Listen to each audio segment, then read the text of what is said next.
and sincere wishes for a swift recovery for Mr. Copenhaver and Mr. Dutch. The Secret Service takes full responsibility for the tragic events of July 13th. This was a mission failure. The sole responsibility of our agency is to make sure our protectees are never put in danger. We fell short of that in Butler, and I'm working to make sure that this failure does not happen again.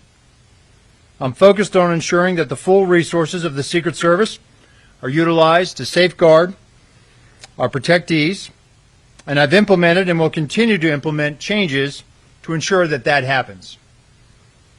We are and we will continue to cooperate with pending oversight investigations of the July 13th failure being done now by Congress, the Department of Homeland Security's Office of the Inspector General, and the independent review directed by President Biden. Additionally, the Secret Service's Office of Professional Responsibility is currently conducting a mission assurance review. As I stated, I am not waiting for the completion of those reports, and I've directed the Secret Service to take immediate steps to ensure our protectees are indeed safe. And I will summarize those steps in a moment. I am committed to pursuing accountability for the Secret Service's failure in Butler, Pennsylvania. But let me be clear. If policy violations by Secret Service personnel are identified by the agency's mission assurance review, those individuals will be held accountable. And they will be held accountable to our fair and thorough disciplinary process. The first part of that process is an investigation to identify whether policy violations occurred. Potential policy violations are referred to our Office of Integrity, and appropriate discipline is administered under our table of penalties. The facts will drive the outcomes of those investigations, and I promise accountability. And I will not rush to judgment nor ignore due process. Every single person within the Secret Service feels the weight of what happened.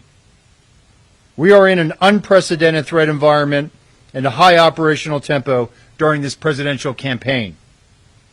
The men and women of the Secret Service are working incredibly hard and doing their jobs under difficult circumstances. They need to focus on their work, and they need to know that I have their backs, and that is my commitment to them. I want to thank our state and local partners. The Secret Service relies on local law enforcement for every protective event. Those valiant men and women work tirelessly protecting their communities. They know the people, places, and terrain that we operate in. We owe them our thanks, and simply put, we cannot do our jobs without them. And I know how important this relationship is. I spent 4 years in local law enforcement before joining the Secret Service. I know the long hours these men and women put in and the professionalism they bring to this partnership. And in that capacity, I was always proud to support the Secret Service's protective mission when called upon as a municipal police officer. In no way should any state or local agency supporting us in Butler on July 13th be held responsible for a Secret Service failure. Typically, the Secret Service refrains from commenting on ongoing investigations, but we know these are extraordinary circumstances. So please understand that the information provided today is based on what I know now to a degree of certainty. We will learn more as interviews are completed and further evidence is gathered and analyzed, and I will share more information as it becomes available. But I can say without a doubt that heroism was present that day. Secret Service agents rushed to the stage to shield the former president with their bodies within 3 seconds of bullets ringing out in an unflinching act of bravery. The Secret Service counter-sniper who neutralized the threat with a single shot undoubtedly saved countless lives. We're in a high operational tempo, and I need and I want our Secret Service workforce, the dedicated men and women of the Secret Service. I want to know and I want to make sure that they are uplifted so they can focus on carrying out the mission. They are worthy of trust and confidence, and they deserve your support. And let me take a moment to speak to the American people that are counting on us to do our job, to protect their ability to cast a vote for the candidate of their choice. The Secret Service's successes are largely unknown. You will only know of our failures, and those have been documented, and all of them are undeniably dark days in our nation's history. But let me tell you about the dedicated patriots of the Secret Service. These public servants are the quiet professionals working in the background, day in and day out. They are standing the watch, providing a blanket of protection to the people that work in the White House, to the thousands of people who attend political rallies and nominating conventions, to the thousands of American citizens who line Pennsylvania Avenue every 4 years on Inauguration Day to see the new president and the new vice president. And they are out there right now doing this mission. They are focused, and they live their professional lives committed to the values of this agency: justice, duty, loyalty, courage, and honesty. This is who we are, and this is what we do, and we will earn back your trust. I'll now provide a timeline of the visit to Butler, Pennsylvania. On July 8th, personnel assigned to the agency's Pittsburgh field office conducted planning meetings and a site walkthrough with law enforcement partners and campaign staff. On July 10th, Secret Service counter-sniper and technical security personnel arrived in Pittsburgh and began advanced planning for their teams. July 12th, the build-out of the campaign rally site began and continued through the early morning hours of July 13th.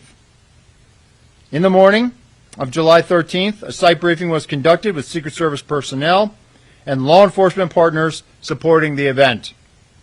Secret Service personnel took their posts, and a technical security sweep of the protective site commenced prior to the site's opening to event staff, vendors, and to the public. At 12:30 p.m., the Secret Service opened the protective site to event staff and vendors, and then at 1 o'clock, magnetometer screening of the estimated 15,000 people attending the campaign rally event, staff and vendors began. At 5:30 p.m., former President Trump arrived at the campaign rally via Secret Service motorcade, and at that time he met with supporters in a secure backstage area within the protective site.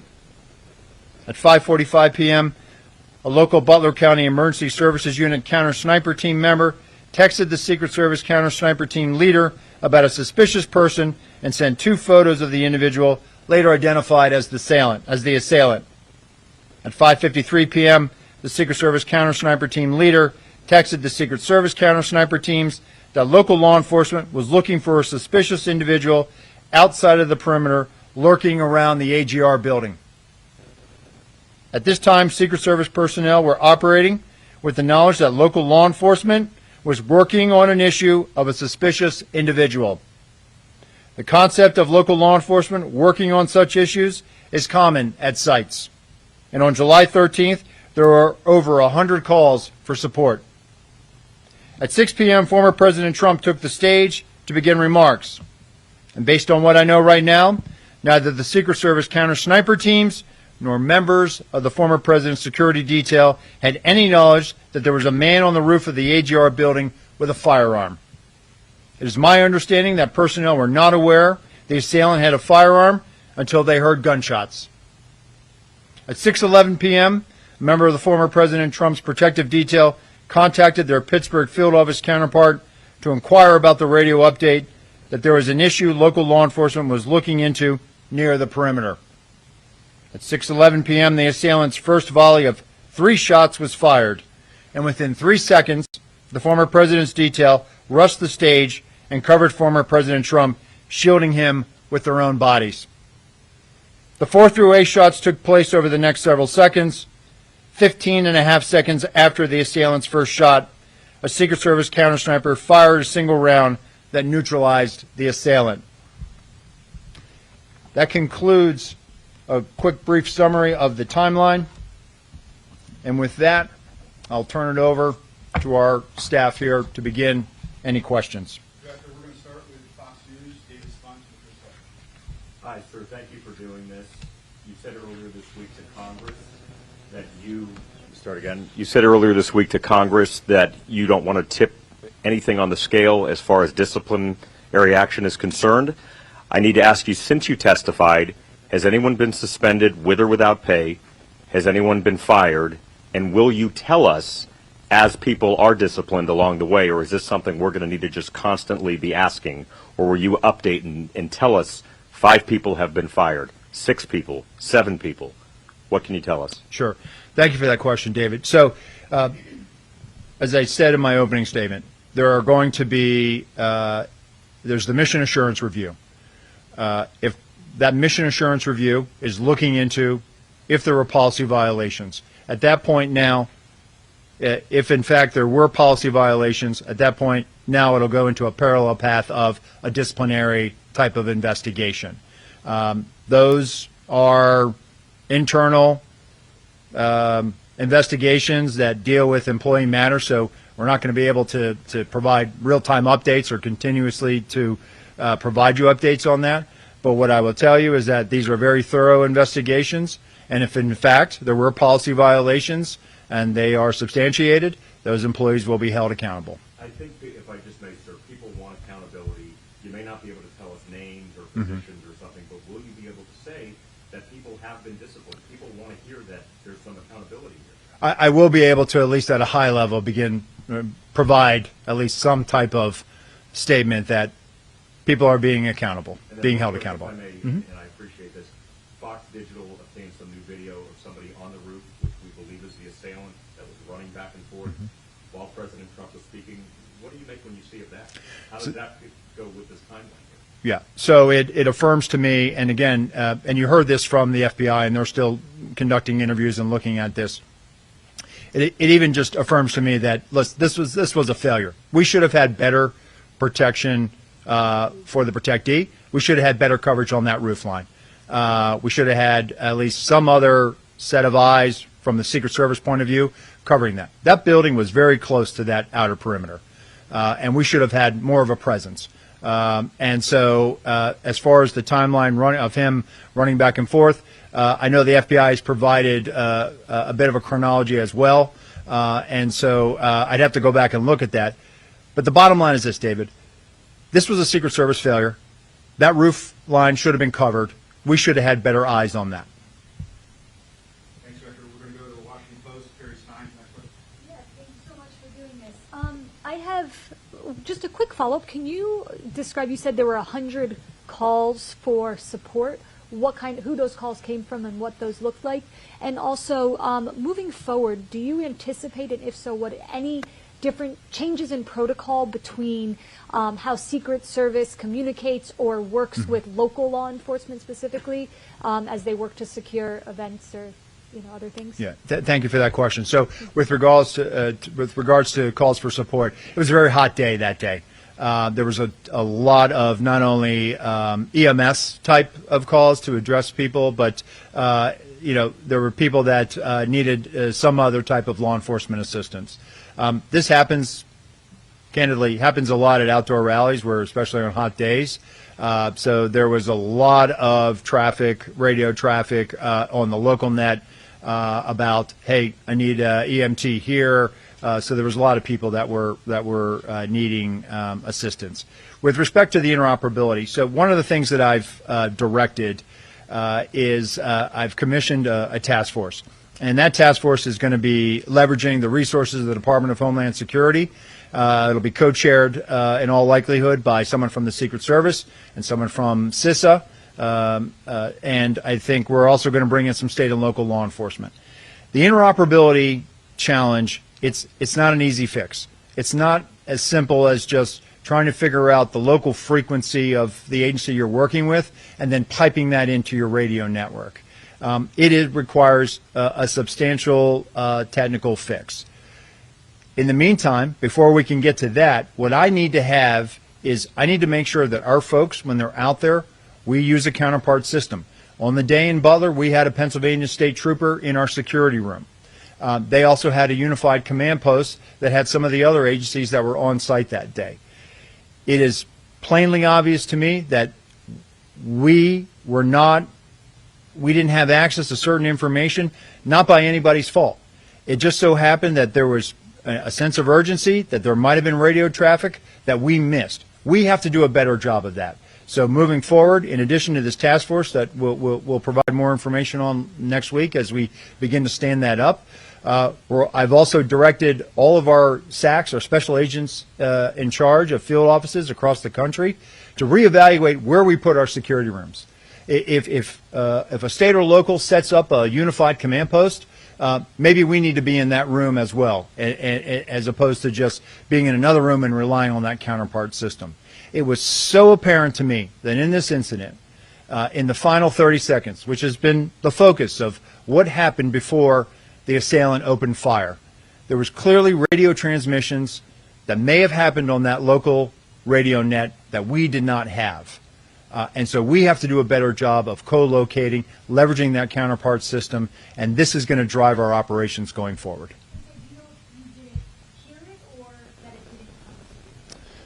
We did not. It did not make it over to us, or whether we did not hear it, it just did not make it over to us. It did not make it to us. And I go back to my opening statement where the members of the detail, they did not. All they knew that the issue that the locals were working an issue at the president's 3 o'clock, which would have been off to his right, which is where the shot came from. Next, we're going to go to Rebecca Santana with the Associated Press. Just to follow quickly on that question of the 100, to clarify on the 100 calls that you got roughly that day, I understand a lot of them were heat related. How many specifically were suspicious people? Was this the only call, the eventual shooter that was a suspicious character? And then also can you clarify, did you guys have a drone on site? Did you try to use it? And if not, why did you not use the locals' offer of a drone? Sure.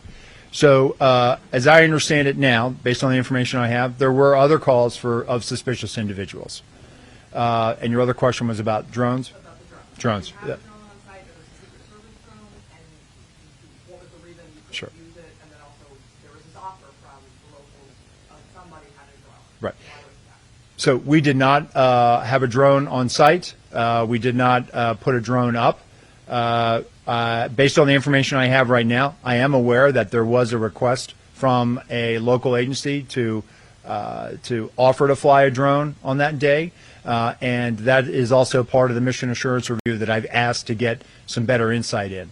One of the other changes that I implemented when I became the acting director is we are now going to leverage the use of unmanned aerial systems at sites now. So we are putting those assets out, and we should have had better line of sight on some of those high ground concerns. We thought we might have had it covered with the human eye, but clearly we are going to change our approach now, and we are going to leverage technology and put those unmanned aerial systems up.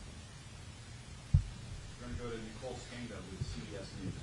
Thank you so much for doing this. You mentioned that there were text messages from Butler ESU to U.S. Secret Service counter snipers. I'm curious if that is routine. There were 2 communication channels at the Butler rally, and you referenced earlier this week it appears that information was stuck or siloed at the state and local channel. What was the plan to relay information from locals to the Secret Service initially? What is the protocol? And I just have one follow-up. Sure. So, Nicole, we use that counterpart system, right? And so the teams, especially on the tactical side, when it comes to the tactical, our counter-assault team, they actually had an embed with them from the local TAC team. And they had that radio net as well with Pennsylvania State Police. With respect to the counter snipers, they were using cellular or telephone text communications. At this point, moving forward, what I have directed now is that everybody should be using the radio net. And if we don't have the ability to pipe in or leverage that counterpart system, that's one of the things that we're looking at now. We should be able to have direct comms with the people that are supporting us, and that's moving forward. That's what I have directed. So just to clarify, U.S. Secret Service counter snipers did not have radio communications. Not with the local CS folks that were providing a support. They were basically had an area of responsibility independent from where our counter snipers were securing. And just a last thing, did the U.S. Secret Service counter sniper teams that arrived on site on July 10th ever relay line of sight concerns? What came of that? And can you confirm that this was the first 2024 campaign event that counter sniper teams were assigned to the former president? Sure. As part of their advance, they identified those line of sight, those high ground concerns, and there's a division of labor. With respect to the whether or not this was the first time, it was. It was the first time Secret Service counter snipers were deployed to support the former president's detail. Go to Eileen Sullivan with the New York Times. Hi, thanks Hi. so much for doing this. I have a question about the review that you did, the picture that you showed in the Senate the other day of the vantage point that the local snipers had. How do you know that that's the window that they were actually posted at? Because they're saying that they're on a completely other side of the building. And related to that, has the Secret Service actually interviewed the snipers that were in the AGR building? So thank you for that. So once the FBI had released the Butler Farm Show site, we were able to take custody of it, and we sent the full resources of our Office of Investigations, which included the Forensic Services Division. We did a full site reconstruction, and this is part of our ongoing mission assurance review. And as part of that, that also included the plotting and also trying to identify where not only our personnel were, but also where state and local law enforcement were. And then the second part of your question was? Well, so, I mean, how did you identify where they were? Mm-hmm. And have you interviewed the local snipers? So the mission assurance, we're starting with our federal personnel and working out. We will get, if they're willing to be interviewed, we will ask for the local law enforcement on site to be interviewed that day. How we went back and reconstructed that was based on what we had based on the ops plan, and then also based on what our own folks, as they understood it on the day of. Well, but I mean, you talked a lot about how you may not have been as specific as you need to be. So how do you know that they were in that window, that if they looked left, they could have seen something? Because Yeah. they're saying there's no way. They couldn't see any of the roofs from where they were posted at the other side. So I think what we'll do is we'll let the mission assurance play that out, and we'll look forward to interviewing them and definitely getting their side of the story. But what I also want to reiterate is this was a Secret Service failure, and so they should not be blamed. We're not trying to shift blame to anybody, and that's the important takeaway, that we need our state and local partners out there doing this with us every day. Thanks, Director. We're going to go to Peter Thomas at ABC News. Director, thank you for taking the time. Just a couple questions, if you could walk us through some things to help us better understand. Have you gotten to the bottom of why there was no one stationed on the roof from a law enforcement perspective, and why there was no one there to secure the building to make sure no one could get up there? Have you gotten any clarity on why those two lapses in security were in place? And I have a couple quick follow-ups. Sure. It's something that, again, having been there the day after I was named the acting director, I wanted to put eyes on and go up there and see it. Yes, sir. And looking at that site, it really, seeing how close that site was to the stage, seeing where it was, it definitely raised a lot of questions in my mind that there should have been physical presence, if not on the roof, that there should have been better security to prevent anyone from getting up on that roof. So moving forward, I've directed our Office of Protective Operations and our Special Operations Division now that when we are up operational and we have counter snipers out there, that we were working with locals, and that they in fact will also be out present. At the very least, the presence of a law enforcement officer can deter a lot of bad activity. Having been a local police officer, I will never know how many crimes I prevented just by being there, just by walking the street and being out there. And so moving forward, one of the things that we want to do is we want to deter people from even thinking about trying to do something like this again. And the only way we can do that is leveraging not only the resources that we have, but the resources of our state and locals, and putting them out there in an overt presence. Two very quick follow-ups. You talked at length at the hearing the other day about the system that did not operate, that could detect drones. Mm-hmm. Can you describe a little bit of how that works? Does that go in the the sky itself to detect the drones? And then finally, the interoperability issue. I'm clear in terms of that Secret Service radios were not communicating with the locals. But you had people in the command post, right, who in theory could hear and know some basics of what was going on. Is that am I understanding that correctly? So with respect to the counter UAS, Pierre, I don't want to get into too much sensitive information, but what I can tell you is it allows that asset allows the geolocation to be able to plot where a drone is within a certain distance of how we set up. So think of it as like geofencing, and then being able to pinpoint and detect where that is. And with respect to the agency that was, we had Pennsylvania State Police, but it appears that there was really a big sense of urgency going on, and the state and locals were doing everything they possibly could to try to find the assailant. He had already come to their attention. They were actively trying to find him, and I believe everyone was doing their level best to try to locate him. But there could have been other agencies that were putting out radio transmissions, and this is something that we'll work with the FBI to get further on. But those radio transmissions might have just been back to the unified command post and maybe not have made it over the Pennsylvania State Police here. But that's something that we're going to look into, and definitely something that we are moving forward. We definitely want to remedy this going forward. But your Secret Service personnel in the command post had some sense that something was going on based on what they were being told about the radio traffic. Yes, that they were working an issue at the 3 o'clock of the stage. We'll go to Andrew Goodsworth with Group Leaders. Thanks for doing this. I wanted to ask you about changes moving forward. Former President Trump has said he wants to continue having outdoor rallies. What specifically will be different at the next rally that wasn't the case in Butler? And if I could ask a follow-up to, do you have information in the 30 seconds after the gunman was confronted on the roof by a local law enforcement officer that there were local law enforcement trying to communicate with the Secret Service that there was someone on the roof with a gun and that transmission was the one that was missed?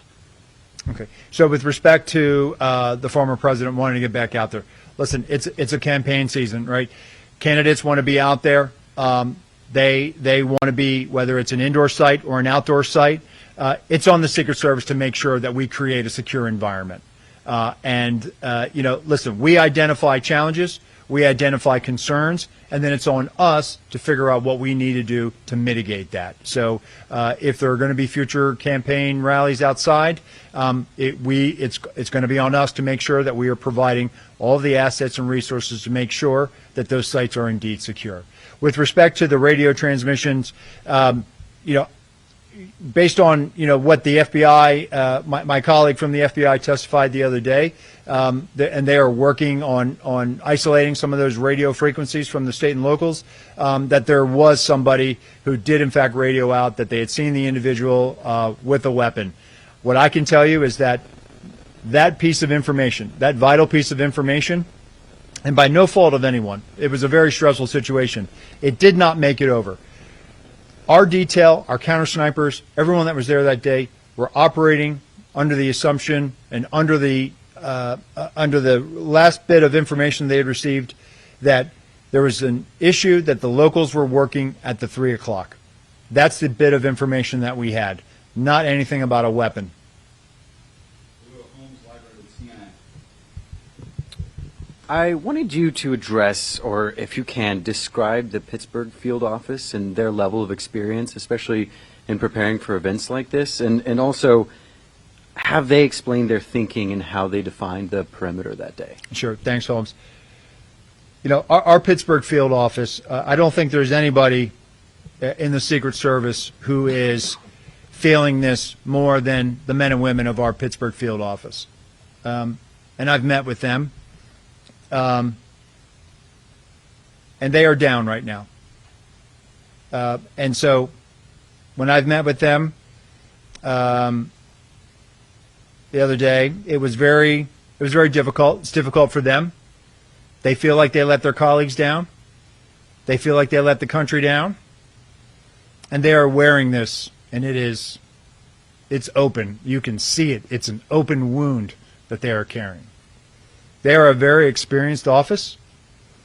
And what I will say is they are cooperating with the mission assurance. They understand the gravity of this situation. And they are definitely down right now. Now, if I can, one follow-up.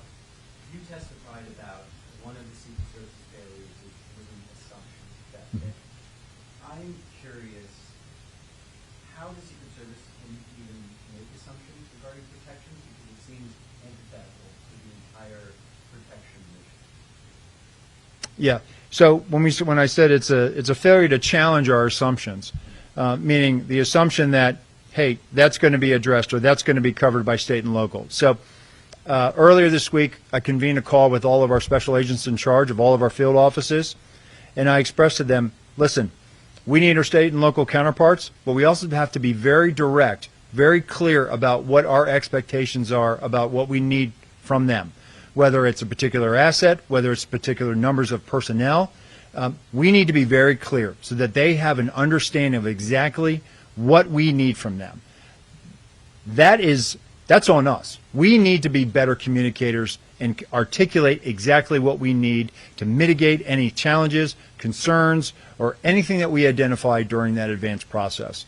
And so I have full confidence in our SACs in the field. I have full confidence in our state and local counterparts that moving forward now, we're not going to have this assumption that, oh, we think that they have it. No, we're going to work together. We're going to have good, hard, fierce conversations about what we're going to do, and then we're going to go out there and we're going to make all of these venues secure moving forward. We'll go to Ryan Barber with the Wall Street Journal. Thank you, Acting Director. One thing, for starters, I was hoping you could elaborate a little bit on a portion of the timeline in which you address a communication between the Secret Service detail and personnel at the Pittsburgh field office. It just struck me as a little vague, and I was curious if you could elaborate on what that communication was. So the former president's details, they had an advanced person on the ground who was responsible for the site. The radio transmission goes out about locals working an issue at the 3 o'clock. The member of that detail called their Pittsburgh field office counterpart. Hey, what do you know about this? Right in the middle of that phone conversation, the shots begin firing. So that's the context of it.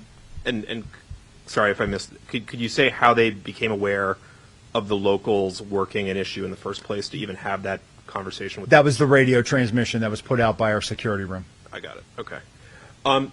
Just to follow up, I'm curious about you mentioned that this was the first event where Secret Service counter snipers had been assigned as part of the security for former President Trump.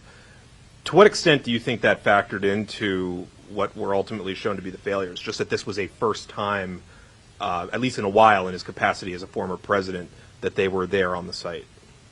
So the novelty of it. Sorry. Sure. So let me just clarify one thing. This is the first time that Secret Service counter snipers, but the former president at campaign rallies has actually been getting state and local resources. So tactical assets, counter snipers from state and locals. So with respect to why they were there in Butler, listen, we evaluate our threat landscape every day. We calibrate based on that threat. We evaluated a threat stream that we have, and we put our Secret Service counter sniper personnel out there. And looking back, it was very fortunate that we did. But the former president will have counter sniper coverage moving forward, as will the president, the vice president, Senator Vance, and then we'll await the eventual Democratic vice presidential nominee. We are going to put full resources out there to make sure that our campaign cadence now is obviously picked up, and we're going to make sure that we have all the resources out there to address any challenges that we have. We'll go in the front, Julia Ainsley, NBC News. Thank you. As you're doing this review, are you looking at the days leading up to this event and the instructions that you gave to state and local and federal partners? I know in the past there used to be a PowerPoint presentation that was given before events like people who were part of each unit in the Secret Service would stand up, go through the mission, who was assigned to them, what they'd be doing. I understand that did not happen in this case and hasn't been happening for some time prior. Is that something you think was missing here? Is that something you might review and bring back? And do you also think the Secret Service is too reliant on state, local, and federal? I mean, you have almost 2,000 HSI agents helping in events coming this fall. That's a third of their workforce, and it takes a lot from state and locals as well. So first, would you bring back the PowerPoint? Do you think there should have been more planning? And are you too reliant on state and local and other partners? Thanks, Julia. So that will be part of the mission assurance, the communications and what was communicated leading up to it. What I can tell you now, based on information I have, is there was, and what you're referring to is what we call a police meeting, where we bring all the agencies together that will be directly supporting a particular visit. We know that there was a police meeting. We know that there were agencies from the various jurisdictions were present.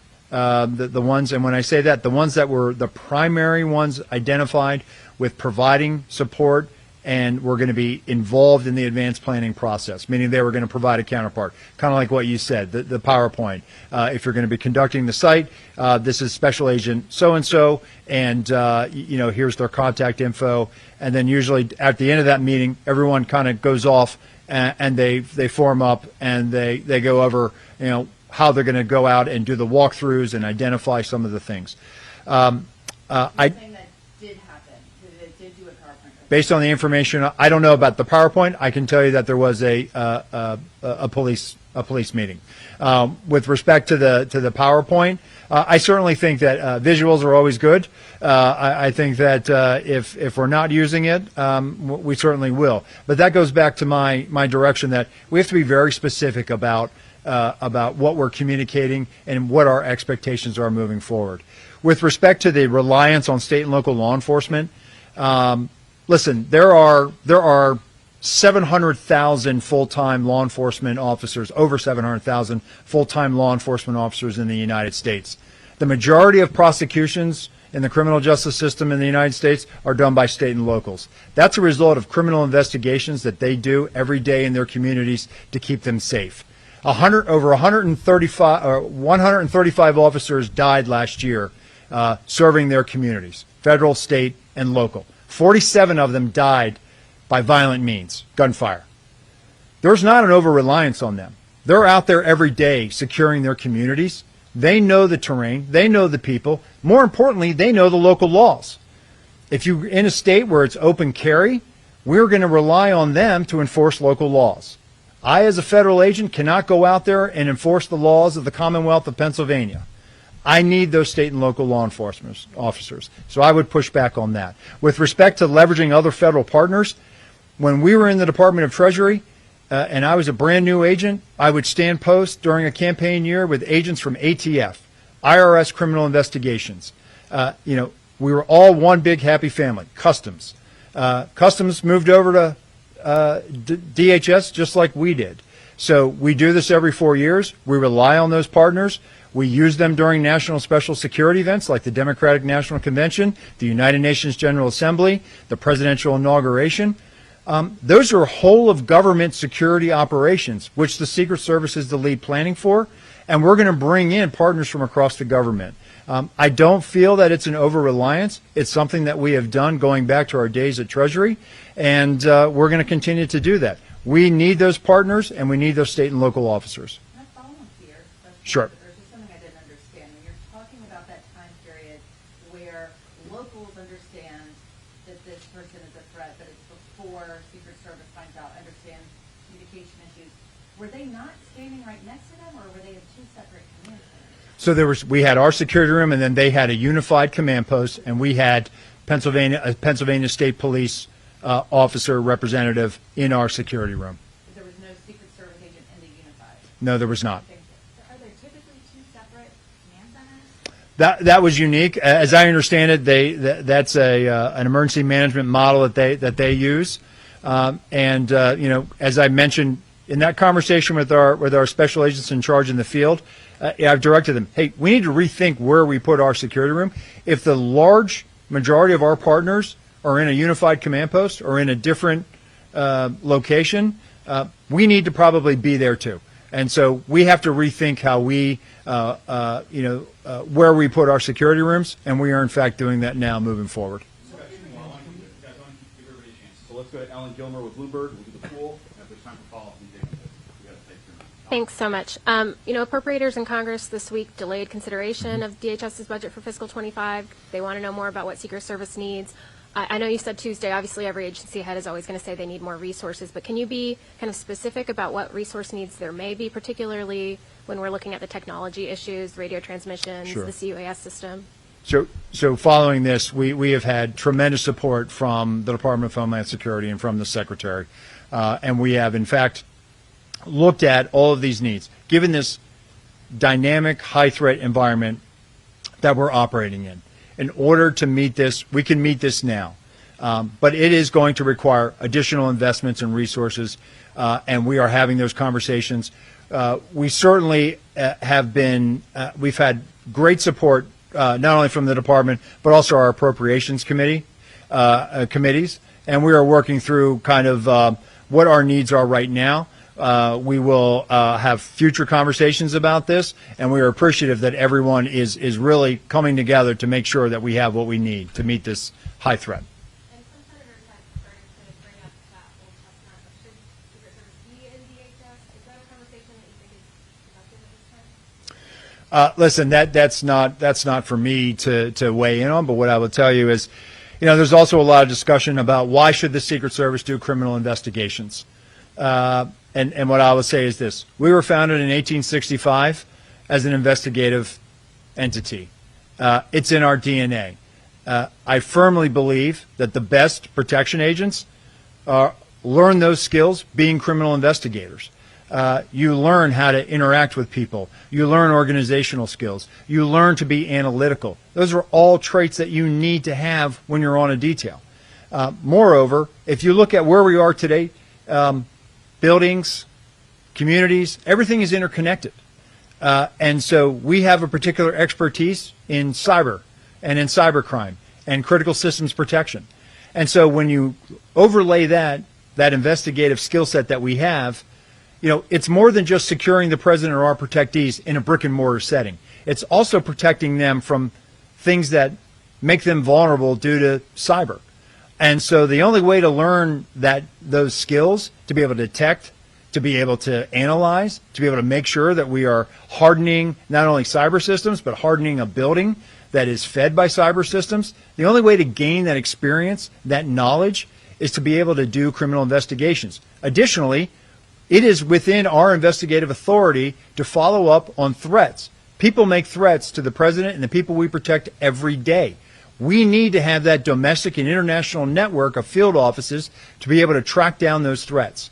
And if necessary, bring those people to justice and present them to a U.S. Attorney's office. So I know there's been a lot of talk. Should we or shouldn't we? Should we do this? Should we be in DHS? The bottom line is this. If you want the Secret Service to continue to be the Secret Service and be effective at what it does, it needs to be doing investigations, and it probably needs to be in the Department of Homeland Security until Congress or others have an opportunity to weigh in. Doctor, for the last questions, we're going to go to the pool for those that couldn't be here today. Jake, Just a quick question. There's a report that a whistleblower has alleged that you personally directed cuts to the Counter Surveillance Division, which led to the threat assessments team failing to perform its duties that it typically would before the Butler rally. Is that accurate? Is that allegation accurate? So I've become aware of this. We got a congressional letter on it. What I can tell you is that the Counter Surveillance Division, they do a fantastic job. They have a very specific mission set. A lot of that mission set is here in the National Capital Region, focused on permanent protective sites. But they do go out and they support, when requested, they go out and support former details. I know that there's been allegations that I personally cut or that I denied requests.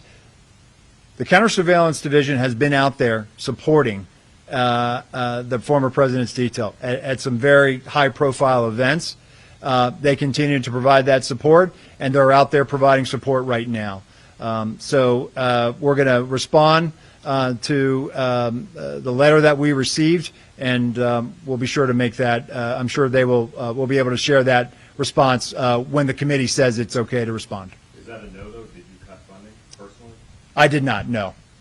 Did you finally figure out how he got that gun on the roof? Did it fit in the backpack? We're working to determine that. That's something that the FBI is working on. There's a couple of, I don't want to speculate as to exactly how he would have gotten it up there. Director Rowe, the 2024 campaign is heating up. Y'all are adding more and more candidates to your protection list. Can you ensure protection of those candidates? So we have already trained numerous details to be able to mobilize, to pick up multiple candidates. Most of the presidential campaign activity usually picks up coming out of the conventions. So we are prepared for this. It's just that now we are in such a heightened dynamic environment. We're actually making sure that we are probably putting everything we can to make sure that we don't have a mission failure. It is incumbent upon everyone in the Secret Service. We all understand the gravity of this situation, and we are rising to meet this moment. And we are certainly, as we go into the Democratic National Convention, as we await picking up another candidate with the eventual naming of a vice presidential nominee from the Democratic side, we are going to staff that, and we're going to make sure that we have all the resources and assets necessary to provide that level of protection. Director, thank you. Thank you, everyone.